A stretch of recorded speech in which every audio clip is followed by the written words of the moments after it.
Hello everyone, मैं हूं Shweta and मैं हूँ रोहित, नाविक जीडी क्रैकर। स्वागत करते हैं अपने यूट्यूब चैनल एसएससी कंपाइलर में। हम लोग एसएससी सीएचएसएल के लिए 60 डेज का प्लान लेके आए हैं, जिसमें मैं आपको रीजनिंग का प्रिपरेशन कराने वाला हूँ ट्रिक्स के साथ।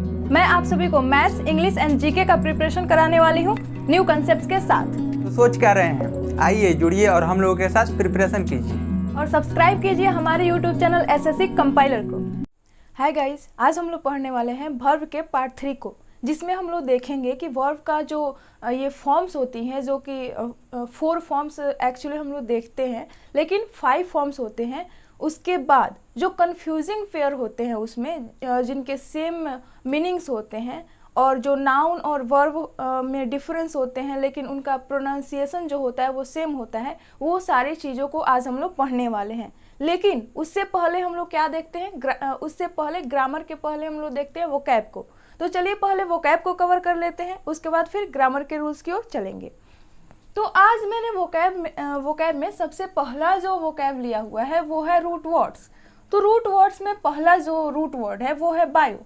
तो बायो का मीनिंग स्पेशली क्या होता है? बायो जिस भी वर्ड में दिखे उसका मीनिंग हो जाता है लाइफ, लाइफ से रिलेटेड।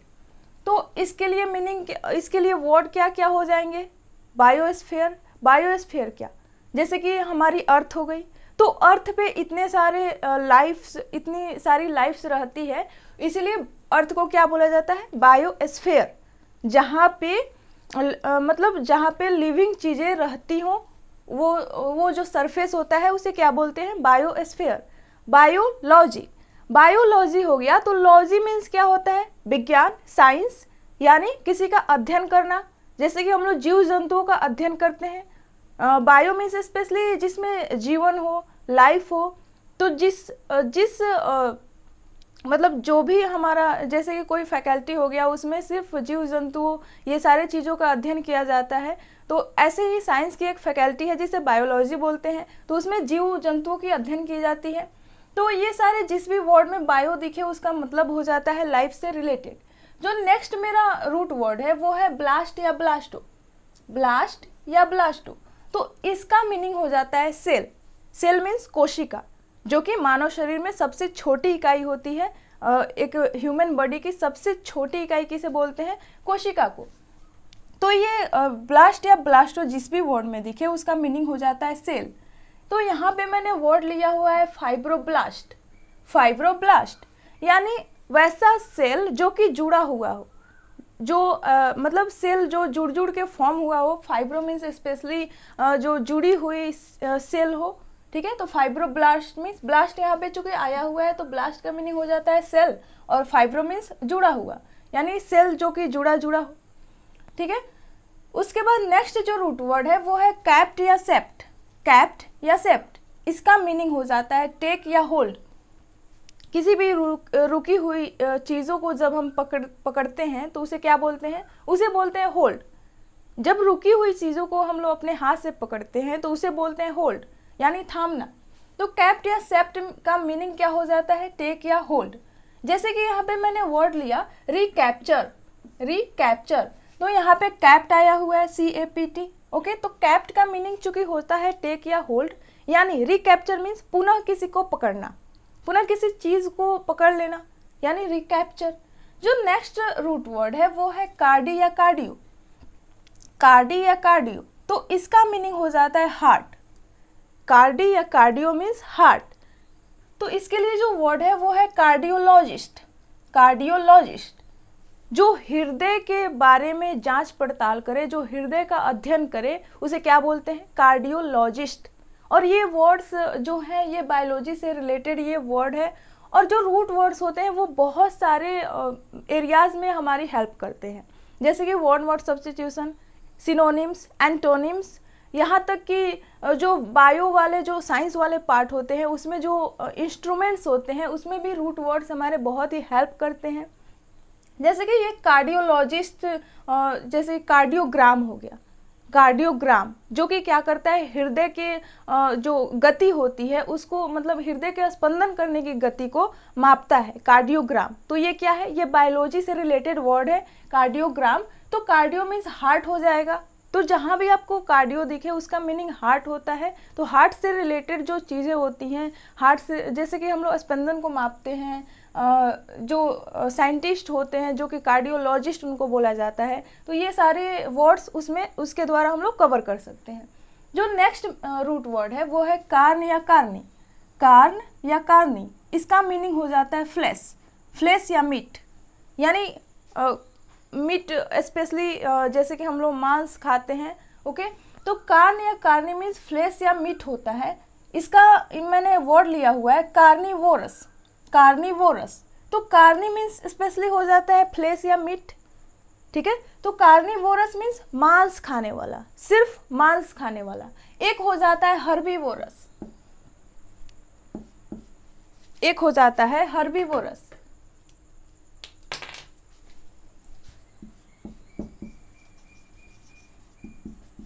हर्बीवोरस मीन्स हो जाता है हर्बीवोरस जो कि सिर्फ मतलब शाकाहारी, जो सिर्फ साग सब्जियों को खाता है, उसे क्या बोलते हैं? Herbivorous. Okay, Harbi means simply औषधि होता है, जैसे कि पेड़ पौधों ऐसे चीज़ों को खाने वाले जंतु होते हैं, उन्हें क्या बोलते हैं? शाकाहारी जंतु, ठीक है। तो हर्बीवोरस मीन्स जो साग सब्जी को खाने वाले को क्या बोलते हैं? हर्बीवोरस बोलते हैं। कार्निवोरस जो कि सिर्फ मांस खाने वाले जंतु होते हैं, उन्हें कार्निवोरस बोलते हैं। चूँकि कार्न या कार्नी मीन्स फ्लैश या मीट होता है, तो यहाँ पे कार्नी आया हुआ है, इसका मीनिंग हो जाएगा मांस खाने वाला। अब हम लोग चलते हैं सिनोनिम्स की ओर। तो सिनोनिम्स में मैंने पहला जो लिया हुआ है वो है एंटीक। एंटीक का मीनिंग क्या हो जाता है? एंटीक का मीनिंग होता है एंशिएंट, यानी पुरानी चीज़ें, पुरानी जो प्रथाएं होती है, पुरानी जो चीज़ें होती हैं, यानी एंटीक मीन्स हो जाता है पुराना, मीन्स प्राचीन काल का। तो एंशिएंट प्राचीन होता है, एंटीक मीन्स प्राचीन होता है।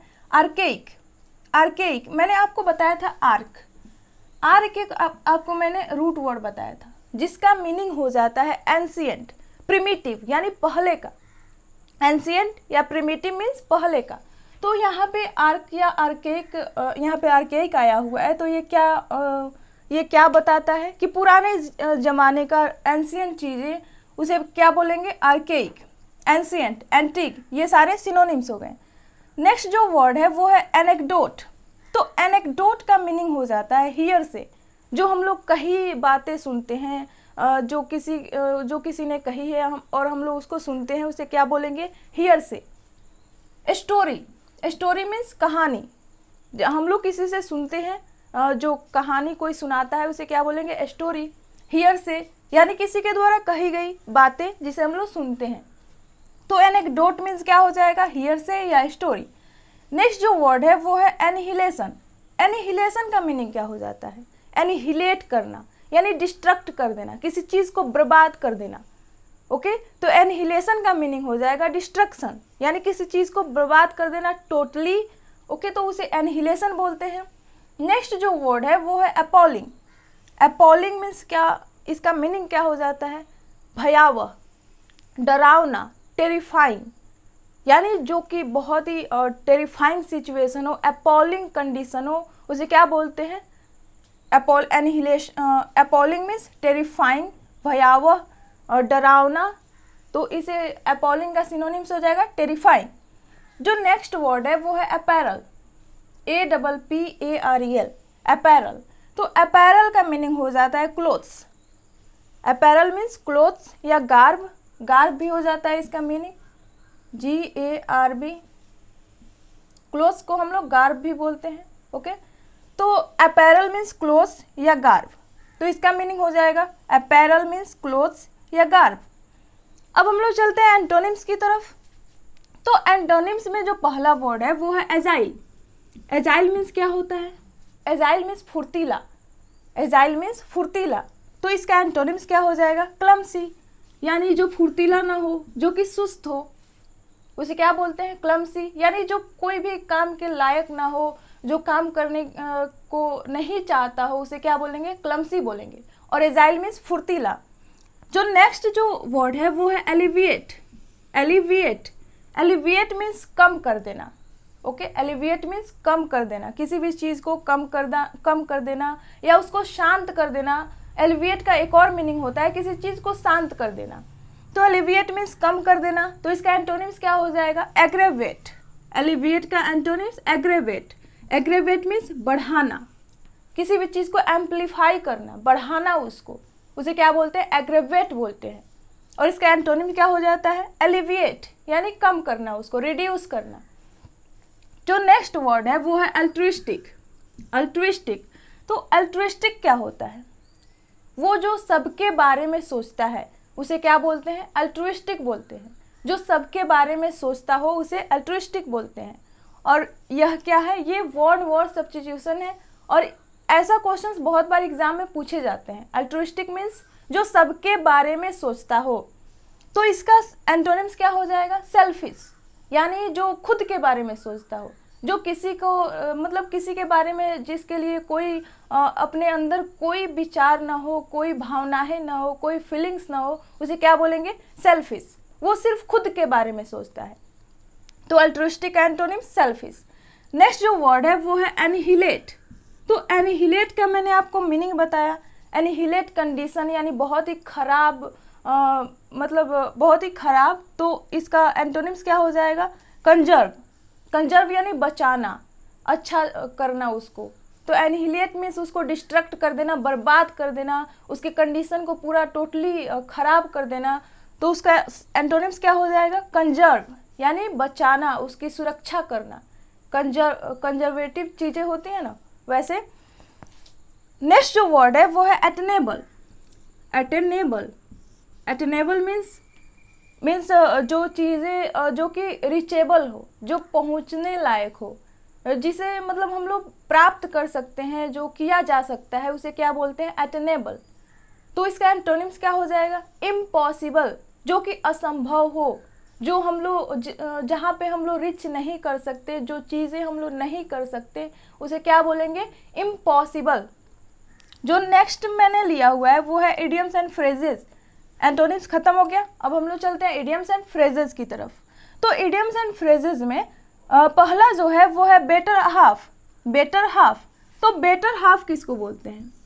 बेटर हाफ हो गया हस्बैंड और वाइफ। कोई भी मीन्स हम लोग हस्बैंड और वाइफ को ही बोलते हैं बेटर हाफ। जो नेक्स्ट मेरा इडियम्स एंड फ्रेजेस है वो है बिग चीज। बिग चीज मीन्स, बिग चीज का मीनिंग हो जाता है बॉस। बिग चीज जहां भी इडियम्स एंड फ्रेजेस देखे वहां पे उसका मीनिंग हो जाता है बॉस। ओके, तो ये इडियम्स एंड फ्रेजेस है। बिग चीज, इसका मीनिंग हो जाता है बॉस। जो नेक्स्ट वर्ड है वो है बिग एप्पल। बिग एप्पल का मीनिंग क्या होता है? Big Apple means New York. New York जो सिटी है उसको हम लोग बोलते हैं बिग बॉस, और big Apple. Okay, big Apple. Big Apple means New York city. जो नेक्स्ट वर्ड है वो है बिग फिश। बिग फिश का इडियम्स एंड फ्रेजेस क्या हो जाता है? ये एक इडियम्स एंड फ्रेजेस है, बिग फिश। इसका मीनिंग होता है an important person. Big fish means an important person. कोई भी बिजनेस होता है, कोई भी कंपनी होती है, उसमें जो सबसे ज़्यादा इन्वेस्ट करने वाला पर्सन होता है उसे क्या बोलेंगे? उसे बोलेंगे बिग फिश, यानी एन इम्पॉर्टेंट पर्सन, जिसके थ्रू ही हम लोग बिजनेस को चला रहे हैं, जिसके अंडर में बिजनेस चल रही है, तो वैसे पर्सन को क्या बोलेंगे? बिग फिश, यानी एन इम्पॉर्टेंट पर्सन। जो नेक्स्ट इडियम्स एंड फ्रेजेस है वो है beauty is only skin deep. Beauty is only skin deep, यानी हम लोग किसी को बाहर से मतलब बाहर से उसके रूप को देख के हम लोग उसको जज नहीं कर सकते कि वो व्यक्ति कैसा है, वो पर्सन कैसा है। ये हम लोग उसकी बाहरी दिखावा या बाहरी आचरण से हम लोग उसको नहीं जज करते, नहीं जज कर सकते। उसे क्या बोलते हैं? Beauty is only skin deep, यानी डिसेप्टिव या बैड। डिसेप्टिव या बैड, यानी जो वैसी चीज़ें जो होती हैं जो बाहर से सिर्फ सुंदर दिखे, वे खराब हो सकती हैं, वे धोखा देने वाली हो सकती है। डिसेप्टिव मीन्स धोखा देने वाली, बैड मीन्स खराब। तो इन सारी चीज़ों को जो कि बाहर से सुंदर दिखती है, उनको बिना जांचे, बिना पड़ताले हम लोग उस पर विश्वास नहीं कर सकते, क्योंकि वो धोखा भी दे सकती हैं, वो खराब भी हो सकती हैं। तो ये रहे इडियम्स एंड फ्रेजेस। अब हम लोग चलते हैं प्रीपोजिशन की तरफ। तो प्रीपोजिशन में जो पहला प्रीपोजिशन है अपील, अपील के साथ क्या लगेगा? टू। वो भी जब पर्सन की बात की जाएगी तो हम लोग अपील के साथ टू लगाएंगे। अपील मीन्स क्या होता है? आग्रह करना, तो अपील टू अ पर्सन, यानी जब भी अपील किसी सेंटेंस में रहे और उसमें टू प्रीपोजिशन लगा रहे तो वहाँ पे क्या होगा, पर्सन की बात की जाएगी। यानी पर्सन के साथ हम लोग क्या लगाते हैं, अपील टू प्रीपोजिशन, यानी अपील के साथ हमेशा टू प्रीपोजिशन लगेगा जब पर्सन की बात होगी। नेक्स्ट बात आती है थिंग की। तो जब भी किसी थिंग की बात आएगी किसी सेंटेंस में और उसमें अपील रहेगा, तो अगर उसमें हम लोग प्रीपोजिशन लगाना चाहते हैं तो अपील अगेंस्ट लगेगा। अपील अगेंस्ट अ थिंग, यानी जब भी थिंग की बात की जाएगी तो कौन सा प्रीपोजिशन लगने वाला है, appeal against, appeal against a thing. जो नेक्स्ट वर्ड है वो है अराइव। अराइव मीन्स पहुंचना। तो अराइव एट अ प्लेस, जब भी प्लेस की बात की जाए, कहीं पे पहुंचने की किसी जगह पे, तो वहां पे हम लोग क्या लगाते हैं, अराइव एट अ प्लेस। वैसे ही अराइव जब किसी कंट्री में बात आती है, कंट्री हो गया या सिटी हो गया, जहाँ पे पहुंचने की बात की जाती है, तो हम लोग क्या लगाते हैं अराइव के साथ, arrive in a country, arrive in a country या अराइव इन अ सिटी। जब बिग सिटी की बात की जाए, जैसे न्यूयॉर्क, मैंने न्यूयॉर्क की बात की, उसे क्या बोलते हैं, बिग एप्पल। बिग एप्पल एक फ्रेज है जिसका मीनिंग ही होता है न्यूयॉर्क। न्यूयॉर्क सिटी बहुत बड़ी सिटी है तो उसे क्या बोलते हैं, बिग एप्पल। बिग चीज़ भी मैंने बताया, चीज़ मीन्स आप लोगों को पता ही है, जो चीज़ होता है वो चीज़ों का फेवरेट चीज़ होता है, ओके हाँ, चीज़ों का जो फेवरेट चीज़ों का भोजन होता है उसे क्या बोलते हैं, चीज़ बोलते हैं। तो बिग चीज़ बॉस, ओके, जो कि बॉस होता है उसे हम लोग बोलते हैं big cheese. Big fish means an important person. Arrive at मैंने बता दिया, अराइव इन मैंने बता दिया। प्रीपोजिशन हमारे खत्म हो गए, यानी वोकैब हमारे खत्म हो चुके हैं। अब हम लोग चलते हैं ग्रामर के रूल्स की तरफ। चलिए देखते हैं रूल्स को। तो यहाँ पे sentences expressing advice and wish, तो यहाँ पे मैंने आप सभी को बताया हुआ था कि जो शुड होता है, जो शुड हो गया, मस्ट हो गया, और बहुत सारे वर्ड है, ऑट टू हो गया, हैड बेटर हो गया, ये सारे जो हैं ये एडवाइस को रिप्रेजेंट करते हैं। लेकिन इनके अलावा जो और भी वर्ड्स हैं, जो और भी ग्रामर के रूल्स के अकॉर्डिंग जो चलते हैं, वो सारे भी एडवाइस को रिप्रेजेंट करते हैं। तो आज हम लोग उनको भी देखने वाले हैं कि वे कौन कौन से आखिर में वे कौन कौन से रूल्स हैं जो एडवाइस को रिप्रेजेंट करते हैं। तो चलिए देखते हैं। तो सबसे पहला तो शुड और ऑट टू एंड मस्ट, ठीक है, ये तीनों हम लोग पढ़ चुके हैं कि इन तीनों का यूज हम लोग एडवाइस में करते हैं। तो यहाँ पे मस्ट जो है, ये मस्ट इम्फेटिक एडवाइस की बात करता है। मतलब ये किसी भी वर्ड में जो जोरदार एडवाइस की बात की जाती है, जो कि जोर दिया जाता है चीज़ों पे, उसकी अगर हम लोग बात करें तो उसमें मस्ट का यूज किया जाता है। जैसे यू मस्ट रीड नाउ, तुम्हें अभी पढ़ना चाहिए, ओके। तो यहाँ पे क्या दिया जा रहा है, यहाँ पे जोर दिया जा रहा है, यहाँ पे इसको सेंटेंस को इम्फेटिक बनाया जा रहा है। तो जब भी इम्फेटिक एडवाइस की बात हो तो हम लोग क्या लगाते हैं, मस्ट का यूज करते हैं। और शुड और ऑट टू तो हम लोग पढ़ चुके हैं अच्छे से। शुड हो गया, ये भी एडवाइस बात करता है, ड्यूटी की बात करता है, ये सारी चीज़ें हम लोग पढ़ चुके हैं। लेकिन हैड बेटर जो है, ये भी जो वर्ड है, ये भी एडवाइस की बात करता है। हैड बेटर, इसके लिए मैंने वर्ड लिखा हुआ है, सेंटेंस लिखा हुआ है, ही had better stop taking drugs. उसके लिए बेहतर यही होगा कि वह ड्रग्स लेना छोड़ दे, okay. He had better stop taking drugs, यानी उसके लिए अच्छा होगा कि वह ड्रग्स लेना छोड़ दे। यहाँ पे उसको सलाह दिया जा रहा है, यानी हैड बेटर यानी बेहतर होगा। तो ये जो सारी वर्ड्स है, ये सारी चीज़ें, इनका भी यूज़ हम लोग एडवाइस के लिए करते हैं। जो नेक्स्ट है इफ़ वर का प्रयोग शुड या वुड के साथ, मतलब जो इफ़ वर होता है इसका प्रयोग हम लोग शुड या वुड के साथ, इसका प्रयोग भी हम लोग सलाह के लिए करते हैं। क्योंकि आप सभी को पता है कि जिस वर्ड में इफ़ या इफ़ वर लग जाए उसके साथ हम लोग शुड या वुड मीन्स हमेशा ज़्यादातर हम लोग वुड का यूज़ करते हैं। लेकिन चूंकि एडवाइस की बात की जा रही है तो हम लोग यहाँ पे शुड का भी यूज़ कर सकते हैं। तो इनके लिए कंडीशन होता है कि ये जो सेंटेंस होगा यही एडवाइस को रिप्रेजेंट करेगा, नहीं तो और सारी जो होती हैं वो इच्छा, जो हमारे ड्रीम्स होते हैं उसको रिप्रेजेंट करती है। लेकिन कुछ वर्ड्स जो इनसे रिलेटेड होते हैं जो कि एडवाइस को रिप्रेजेंट करते हैं, तो चलिए उनको देख लेते हैं।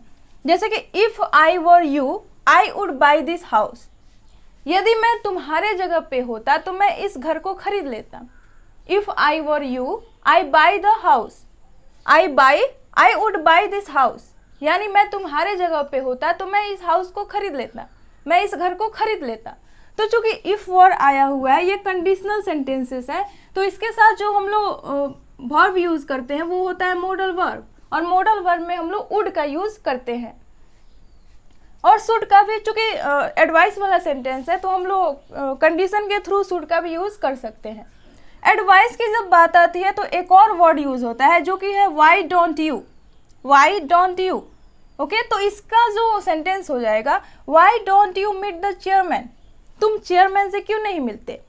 Y don't you meet the chairman, तुम चेयरमैन से क्यों नहीं मिलते। यानी यहाँ पे सलाह दी जा रही है, कोई उसको प्रॉब्लम है किसी व्यक्ति को, तो उसको कोई अन्य व्यक्ति सलाह दे रहा है कि तुम चेयरमैन से क्यों नहीं मिलते।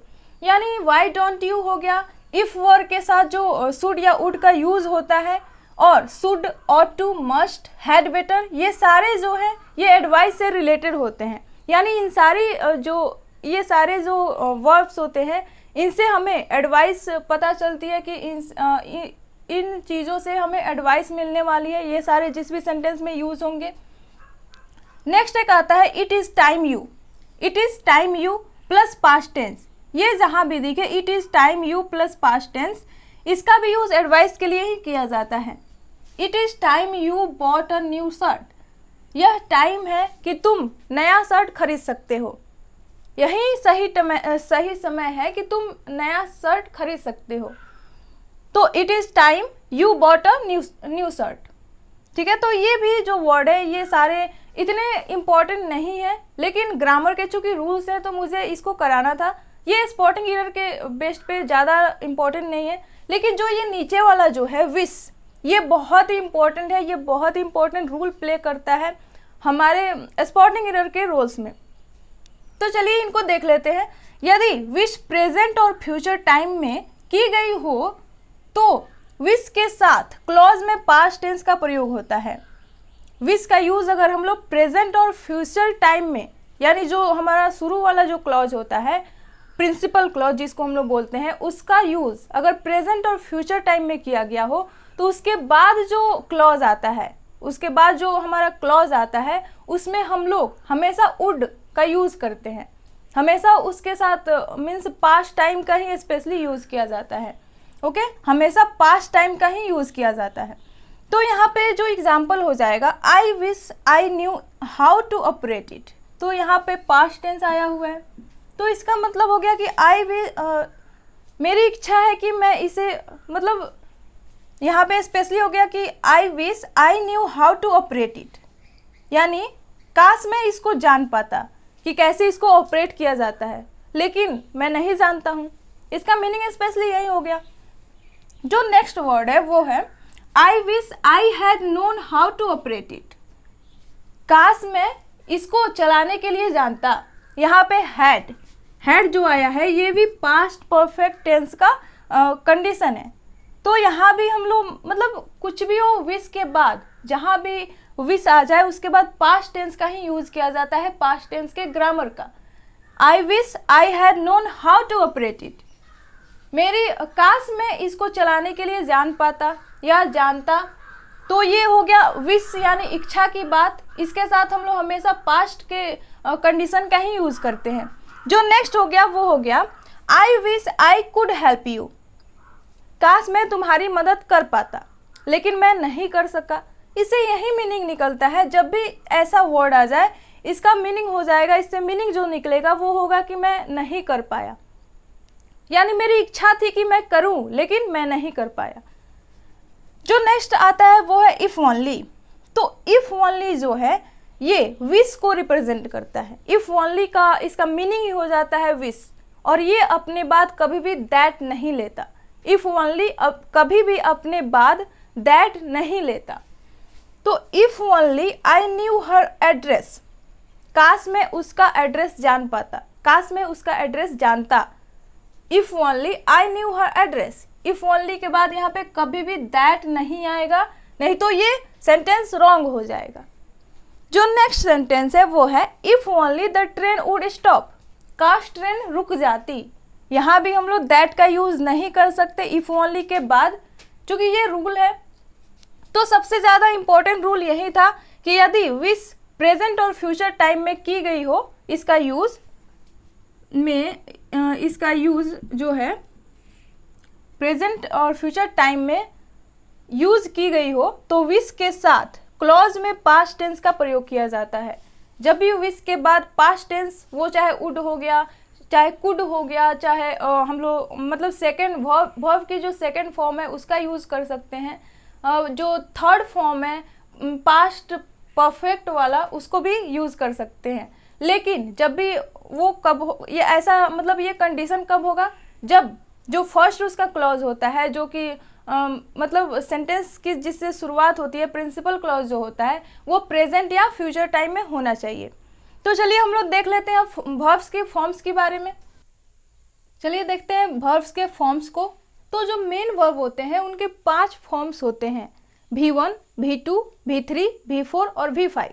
तो V5 जो है वो V1 का जो हम लोग जब V1 में S या ES लगा देते हैं तो जो फॉर्म बनता है V5, उसी को हम लोग मतलब V1 से V5 ये दोनों जो है प्रेजेंट में ही है, प्रेजेंट ही इन दोनों को बोला जाता है। क्योंकि ये जो होता है ये सिंपल होता है, और ये क्या होता है, इसमें जब हम लोग S या ES जोड़ देते हैं तो ये V5 बन जाता है। तो V1 और V5 ये दोनों सेम है। ओके, तो अब बात आती है V2 की। तो V2 जो है ये पास्ट फॉर्म है, जो वर्ब का जो सेकंड फॉर्म है ये पास्ट फॉर्म इसको हम लोग बोलते हैं। जो थर्ड फॉर्म है इसको हम लोग पास्ट पार्टिसिपल बोलते हैं, और जो फोर्थ फॉर्म है उसको प्रेजेंट पार्टिसिपल बोला जाता है। और 5 जो है इसमें हम लोग मतलब जो प्रेजेंट वाला फॉर्म है यानी V1, उसमें जब हम लोग S या ES को ऐड कर देंगे तो जो फॉर्म बनेगा वो V5 होगा। और यहाँ पे सिर्फ S और ES यानी ये सिंपल प्रेजेंट में यूज किया जाता है, सिंपल प्रेजेंट का ही ये पार्ट है। अगर प्लूरल होगा तो उसके साथ वर्ब जो आएगा वो सिंगुलर आएगा। इसको हम लोग सिंगुलर फॉर्म, ये जितने सारे जो आपको दिख रहे हैं ये सारे सिंगुलर फॉर्म है। ये सब हम लोग सिंगुलर जब हमारा सब्जेक्ट रहता है उसके साथ यूज करते हैं इन सभी को। तो ओके, तो ये जो V1 हो गया इसको प्लूरल के साथ यूज करेंगे और इसको सिंगुलर के साथ। V1 यानी प्रेजेंट यानी फर्स्ट फॉर्म, V2 यानी पास्ट यानी सेकेंड फॉर्म, V3 यानी पास्ट पार्टिसिपल यानी थर्ड फॉर्म, V4 यानी प्रेजेंट पार्टिसिपल यानी ING फॉर्म, और V5 यानी प्रेजेंट S या ES वाला फॉर्म। तो यहाँ पे मैंने कुछ वर्ड्स लिए हुए हैं, जैसे कि अराइज। अराइज मीन्स क्या हो जाता है, उठना। तो अराइज का जो सेकेंड फॉर्म हो जाएगा ये हो जाएगा arose, third form arisen, fourth form arising और 5 फॉर्म एराइजेज। उसी तरह अवेक, अवेक मीन्स क्या हो जाता है, अवेक मीन्स जागना। तो अवेक का जो सेकेंड फॉर्म होगा वो हो जाएगा अवोक, अवेकन, अवेकिंग, अवेक्स। जो नेक्स्ट है वो है बी। बी का मीनिंग हो जाता है होना, बी मीन्स होना। इसका जो सेकेंड फॉर्म हो जाता है वो है वाज या वर। जो थर्ड फॉर्म है बिन हो जाएगा, fourth form being, and fifth form जो हो जाएगा वो इज या वाज हो जाएगा। क्योंकि ये सिंगुलर फॉर्म है तो जो इसमें आएगा यानी बी जो है ये प्लूरल में कैसे होता है, प्लूरल में हो जाता है वाज, इसका ही हो जाता है आर हो जाएगा, प्लूरल में आर हो जाएगा, वर हो जाएगा। जो पास्ट वाला फॉर्म है वो वर हो जाएगा, और जो प्रेजेंट वाला जो प्लूरल लेंगे उसमें आर हो जाएगा। तो यहाँ पे जो कि ये प्रेजेंट फॉर्म है ये सिंगुलर वाला है, इसमें एस या ES लगा के हम लोग सिंगुलर बनाते हैं। तो यहाँ पे जो सिंगुलर फॉर्म है इसका ये क्या हो जाएगा, इज या वाज। जो नेक्स्ट है ब्रेक। ब्रेक मीन्स तोड़ना। तो break, broke, broken, breaking, breaks. जो नेक्स्ट है क्लिंग। क्लिंग मीन्स क्या हो जाता है, चिपटना। क्लिंग का सेकेंड फॉर्म क्लंग, फिर थर्ड फॉर्म भी क्लंग, क्लिंगिंग, क्लिंग्स। ऐसे बहुत सारे फॉर्म्स आते हैं जो जो सेकेंड और थर्ड में सेम रहेंगे, ठीक है। तो ये सारे आप लोग देख लीजिएगा, ऐसे जो फॉर्म्स होते हैं इंपॉर्टेंट होते हैं, इससे भी कॉमन ईयर में क्वेश्चंस बन जाते हैं। फिर से ये ब्रेक, ब्रोक, ब्रोकन इस टाइप के भी होते हैं। ये सारे मैंने तीनों एक टाइप के लिए हुए हैं। फिर से ये फ्रीज हो गया, freeze, froze, frozen, freezing, freezes. तो ये सारे जो फॉर्म्स हैं ये इंपॉर्टेंट होते हैं। एक और फॉर्म है जो तीनों में एक जैसा रहता है, कट हो गया। कट मीन्स काटना, ये सेकेंड भी कट होगा, थर्ड भी कट होगा। ओके, यहाँ पे कटिंग होता है क्योंकि ये ING फॉर्म है। फिर नेक्स्ट में कट्स,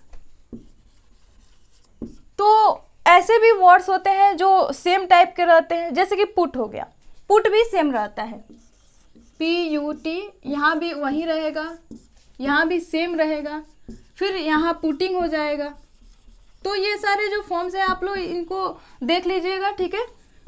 तो चलिए अब हम लोग चलते हैं जो कि कन्फ्यूजिंग पेयर्स होते हैं उनको देख लेते हैं कि उसमें क्या सिमिलैरिटी और डिससिमिलैरिटी होती है।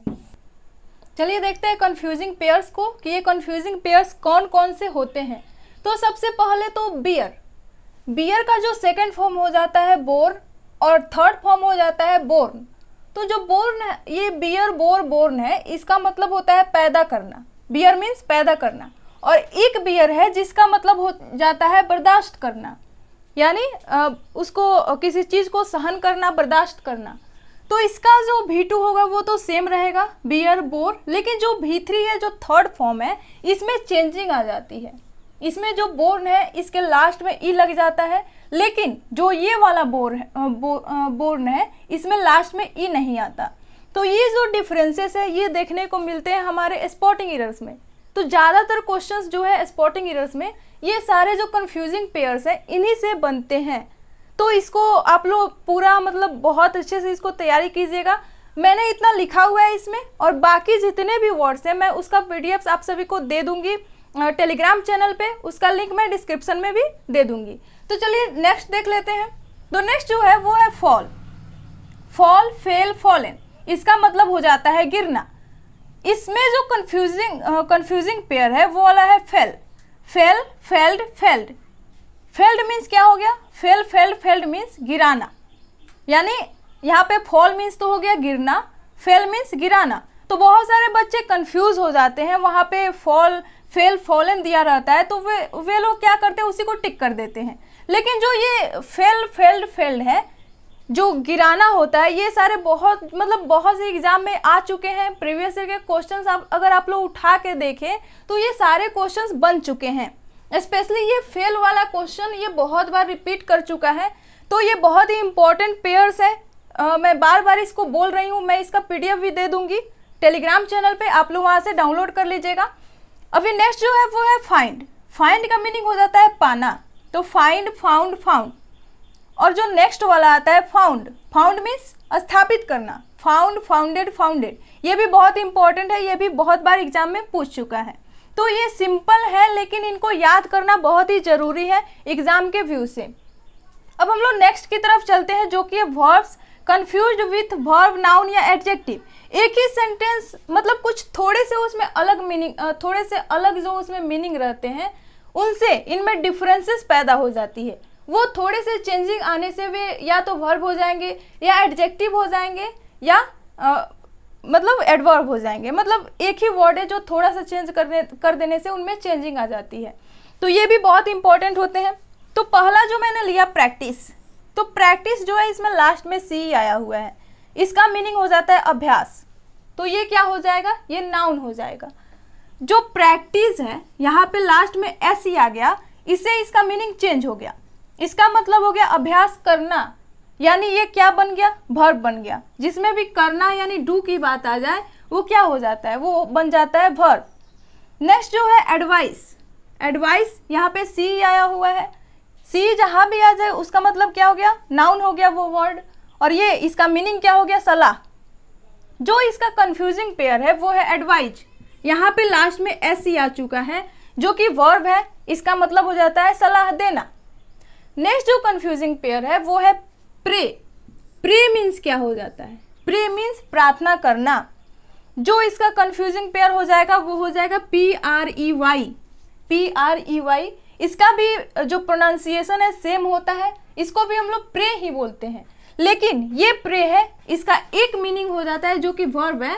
वर्ब इसका मीनिंग हो जाएगा शिकार करना, शिकार करना। ये नाउन और वर्ब दोनों में सेम मीनिंग देता है, लेकिन जो इसका मतलब ये सेंटेंस में यूज किस प्रकार से हो रहा है ये डिपेंड करता है कि ये वर्ब होगा या नाउन होगा।